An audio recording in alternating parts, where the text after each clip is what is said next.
Ar ôl llwyddiant Nadolig Betws dros y 2 flynedd diwetha, da ni'n falch o fedru cynnal y digwyddiad eto flwyddyn hon.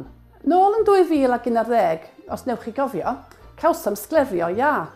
Ond y flwyddyn hon, mae'r thema wedi newid ychydig i gynnwys roler sglerio.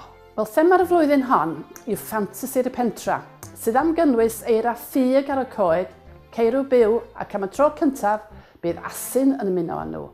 Mae'r penwythnos yn cynnig gweithgareddau a digwyddiadau ar gyfer yr holl deulu, a mi fydd y siopau ar agor tan yn hwyr, a fydd tân gwyllt yn gyleo awyr y pentra.